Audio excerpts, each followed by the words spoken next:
Measured in dollar terms, our leadership deficit is our nation's biggest challenge. Too many of our current leaders know we are facing a financial crisis, yet they lack the courage to do something about it.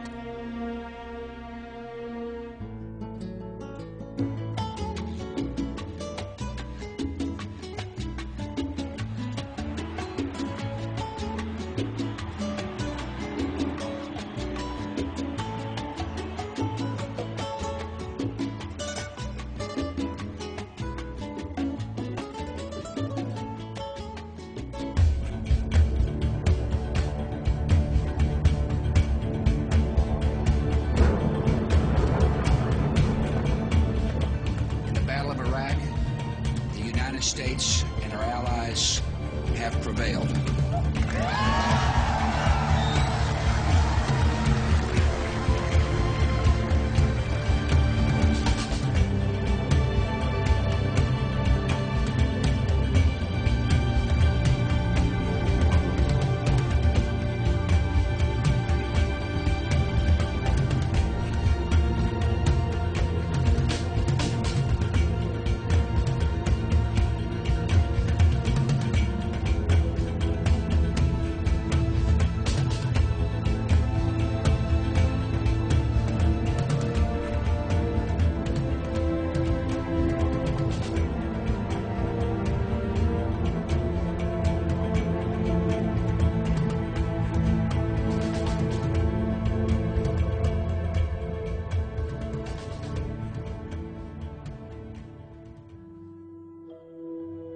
President Bush 43 asked me to come back to the government and be the Secretary of the Treasury, which I did for 23 months before I got fired for having a difference of opinion. For the record, the White House is saying that Treasury Secretary Paul O'Neill and top economic advisor Larry Lindsey tendered their resignations voluntarily. The Vice President said, the President's decided to make some changes, and you're one of the changes.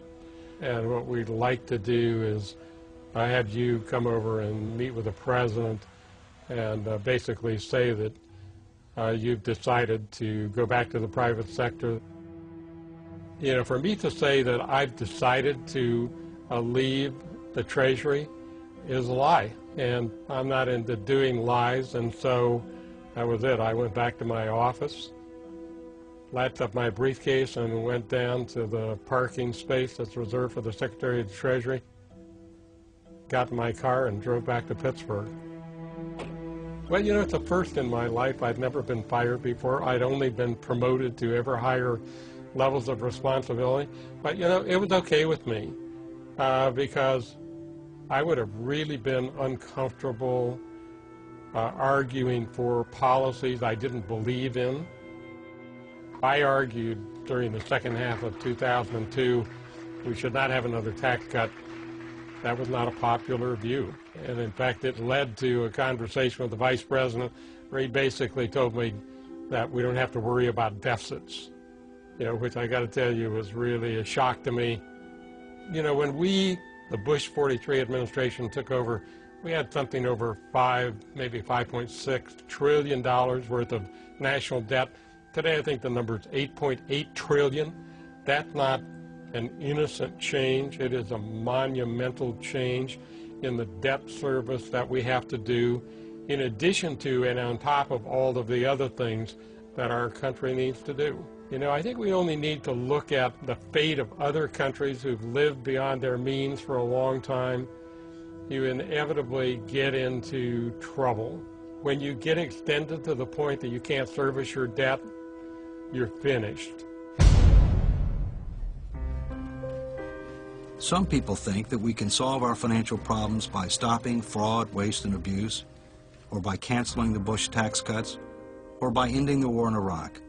The truth is, we could do all three of these things, and we would not come close to solving our nation's fiscal challenges. Here's how bad our situation really is. We already have approximately $11 trillion in total liabilities, including public debt. To this amount, you need to add the current unfunded obligations for Social Security benefits of about $7 trillion. Then add Medicare's unfunded promises, $34 trillion, of which about $26 trillion relates to Medicare Parts A and B, and about $8 trillion relates to Medicare Part D, the new prescription drug benefit, which some claimed would save money in overall Medicare costs. Add another $1 trillion in miscellaneous items, and you get $53 trillion. Our country would need $53 trillion invested today, which is about $175,000 per person, to deliver on the government's obligations and promises. How much of this $53 trillion do we have? Zip. By the time today's college graduates are ready to retire, 40 years from now, the only things our government will be able to pay for are interest on the federal debt and some Social Security, Medicare, and Medicaid benefits. All other parts of the federal government will be closed and out of business. What about taxes? We would have to raise federal tax burdens across the board, more than 2 times today's levels, to close the financing gap. Some politicians complain when any tax increases are mentioned. We're facing a more than doubling of federal taxes if we continue down our present path. Remember our debt to GDP?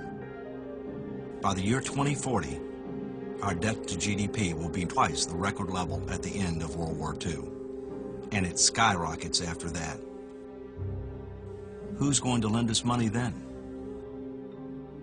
No matter what you personally believe should be done to address our nation's deficits, the magnitude of our problem is much bigger than people understand.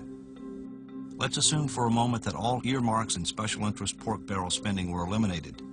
They only represent about 1% of our annual federal spending. What if all 3 Bush tax cuts expired in 2010? That would only address about 10% of our federal financial hole. And what about Iraq? Even if the war ended in 2009, the total estimated cost of the war over time is less than 3% of our total financial problem. Our budget, savings, trade, and leadership deficits individually are bad enough, but in combination, they create a toxic mix that threatens our country's and our families' futures. As the baby boomers retire in large numbers, this tidal wave of spending will reach our shores, and we are simply not prepared for it. And trust me, it could swamp our ship of state.